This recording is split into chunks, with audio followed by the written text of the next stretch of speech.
Hola, bienvenidos. Hoy conoceremos más sobre la evaluación neuropsicológica. Son diversas técnicas de evaluación para explicar las relaciones entre el cerebro y la conducta. Principales objetivos de la evaluación neuropsicológica. Conocer el impacto del daño cerebral sobre las funciones cognitivas y la personalidad. Preparar programas de rehabilitación específicos para cada paciente. Utilizar el diagnóstico como medio para realizar valoraciones periciales y forenses en casos de incapacidad, accidente o deterioro. Valorar la evolución del paciente, así hayan recibido un programa de rehabilitación o no. Niveles de interpretación de las pruebas neuropsicológicas. Los niveles son psicométrico, cognitivo, neurofuncional y ecológico. Nivel psicométrico. Se trata de un diagnóstico cuantitativo y son en base a criterios estadísticos. Nivel cognitivo. Se trata de un diagnóstico cualitativo e interpreta los resultados desde un punto de vista cognitivo. Nivel neurofuncional. Se trata de un diagnóstico cualitativo y relaciona los resultados con áreas encefálicas implícitas. Nivel ecológico. Es un enfoque cualitativo y dinámico. Los resultados son en base a las circunstancias de cada sujeto, como personalidad, motivaciones y nivel cultural. Son 3 métodos anatómicos: técnicas neuroquirúrgicas, disociación doble y anestesia cerebral. Operaciones craneales utilizadas en la antigüedad para liberar al paciente de problemas mentales. Destrucción de tejido encefálico para eliminar funciones anormales del sistema nervioso. Escisión de las comisuras que conectan ambos hemisferios cerebrales con fines terapéuticos. Ablación de un hemisferio cerebral para tratar tumores o epilepsias. Técnica para conocer los efectos de una lesión cerebral sobre el comportamiento. Las lesiones de un hemisferio afectarán a tareas que dependan de él, pero no a las áreas homólogas del otro hemisferio. Se presentará pérdida de función en las áreas afectadas por el daño, pero no en otras áreas diferentes. La prueba consiste en la inyección de un anestésico en 2 días separados, uno en cada hemisferio. Técnica para el estudio de la memoria en pacientes con epilepsia. Técnicas de neuroimagen. Exploran de manera directa y en vivo la corteza cerebral, destacando su anatomía y funcionalidad. Técnicas de neuroimagen. Anatómica y funcional. La anatómica, llamada también estructural o macroscópica, es estática, a diferencia de la funcional, que ofrece una visión más dinámica. La anatómica localiza daños cerebrales observándose la forma y el tamaño, mientras que la funcional obtiene información precisa y directa del córtex, evaluando y midiendo la funcionalidad motriz y sensorial. La anatómica tiene precisión baja y es menos costosa en comparación con la funcional, que tiene mejor precisión y son más costosas. Luego seguimos con la neuroimagen anatómica y sus procedimientos, que son 3. La radiografía convencional, que utiliza radiaciones X o electromagnéticas, conocida también como rayos X. La tomografía computarizada, que emite radiaciones X, requiere de menor tiempo. Y la resonancia magnética, que emite ondas de imanes, no es tan invasiva porque no utiliza radiación X. Acá tenemos la neuroimagen funcional, que es utilizada para fines médicos y de investigación. Consiste en la exposición del paciente a un determinado estímulo. Ejemplo, tarea cognitiva. También se puede observar y medir el rendimiento conductual del paciente con un mínimo de error numérico. A continuación, la los procedimientos de la técnica de neuroimagen funcional.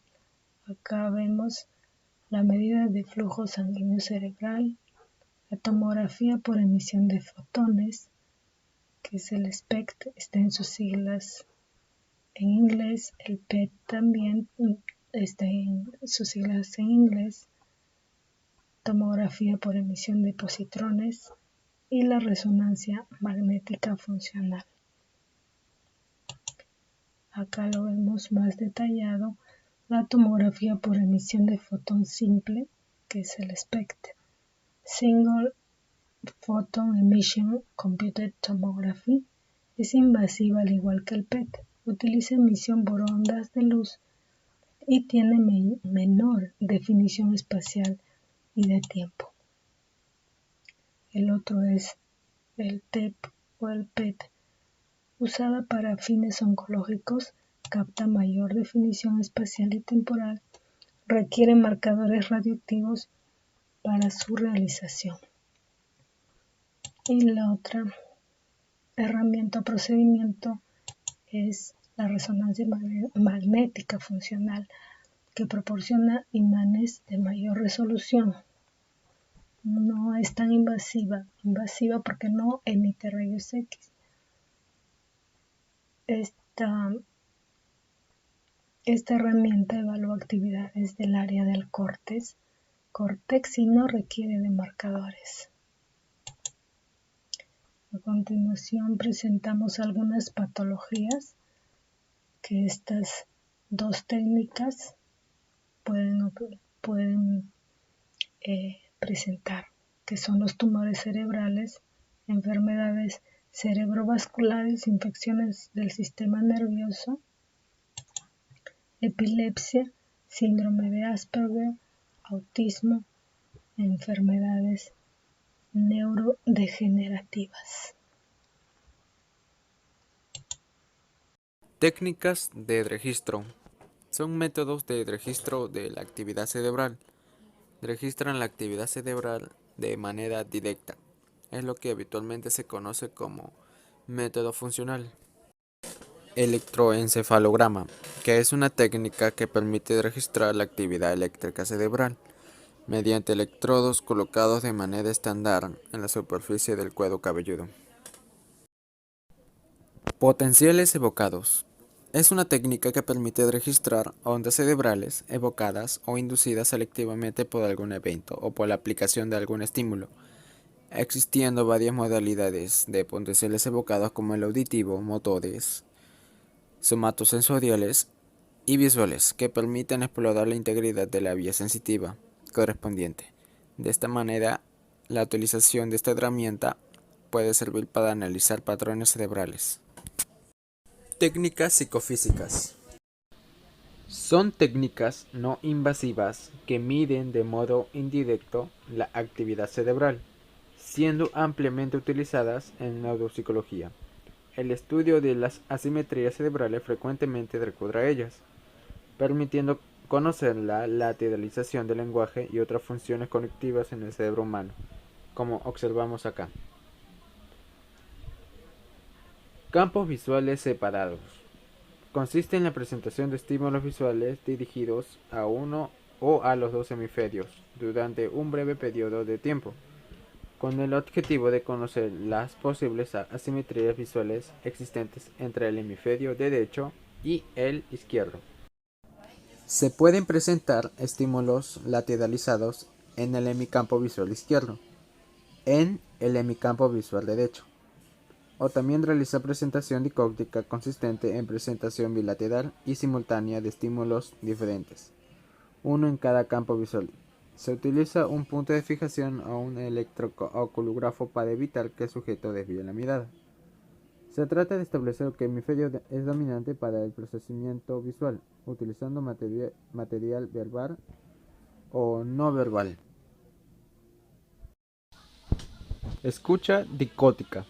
Es una técnica de evaluación neuropsicológica del sistema auditivo. Consiste en la presentación simultánea de dos estímulos auditivos distintos, uno en cada oído. Los estímulos presentados pueden variar desde palabras a sílabas, letras e incluso sonidos musicales, pudiendo variar también otros parámetros como el intervalo inter o intraestímulos, número de presentaciones o intensidad.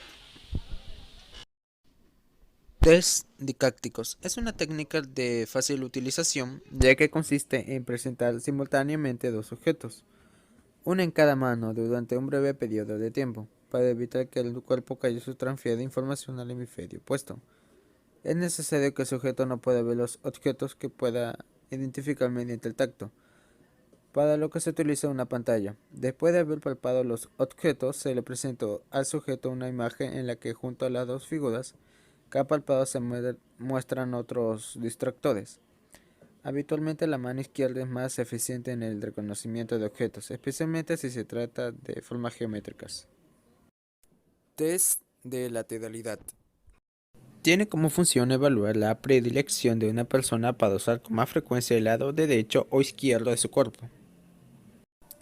El estudio se ha enfocado en alumnos de educación infantil, etapa en la que es imprescindible el correcto desarrollo motriz o la detección de cualquier tipo de problema para, de esta manera, poder corregirlo o adecuar la metodología a sus necesidades.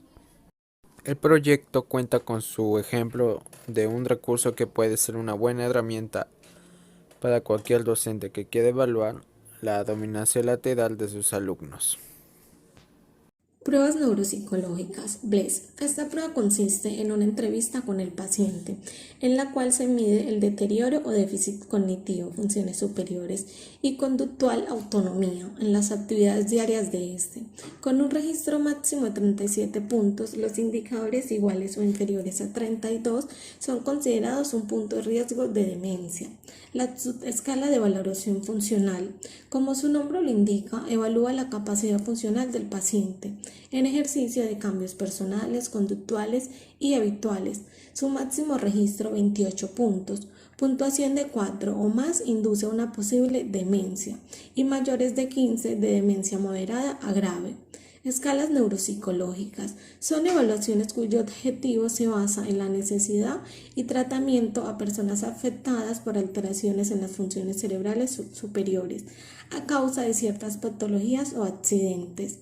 Hamster-Roydam permite evaluar las funciones perceptivo-motoras y cognitivas del paciente en consecuencia a daños en el área frontal del cerebro. Esto en comparación al patrón funcional antes de la afectación. Principales pruebas. Test de función parpadeante crítica. Mide la velocidad de procesamiento visual y función ejecutiva. Test de ejecución táctil. Explora la rapidez y coordinación motora del paciente.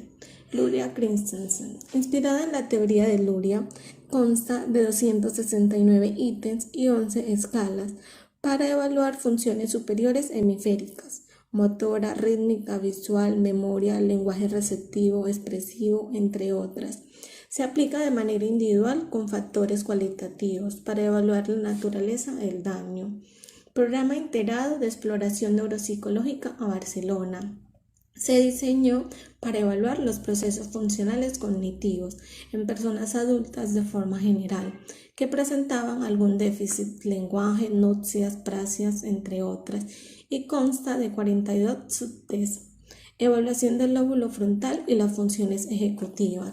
Son pruebas diseñadas para evaluar afectaciones en el lóbulo frontal, ya que es el responsable de las principales funciones superiores del ser humano y al estar expuesto a incidentes puede causar daños irreversibles. Test de clasificación de tarjetas de Wisconsin.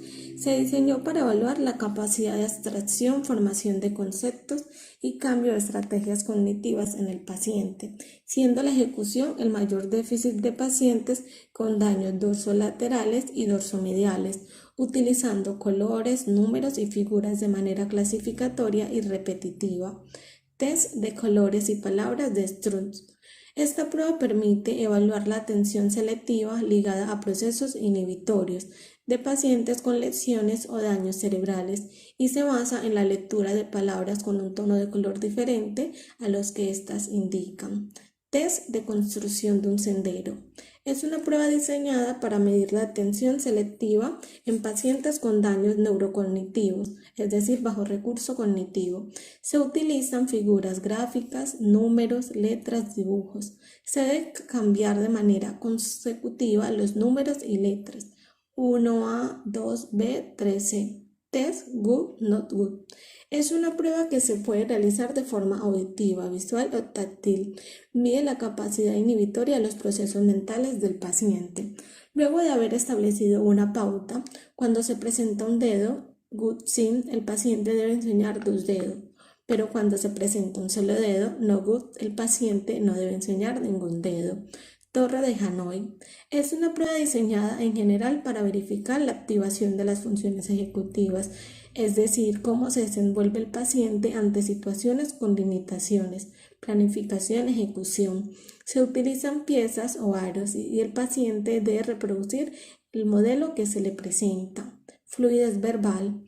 Permite evaluar de forma general el lenguaje y las funciones ejecutivas ligadas a este por lesiones cerebrales. Se puede realizar en 2 categorías: fluidez fonológica, decir el mayor número de palabras que inicien con determinada letra, y fluidez semántica, mayor número de palabras categóricamente.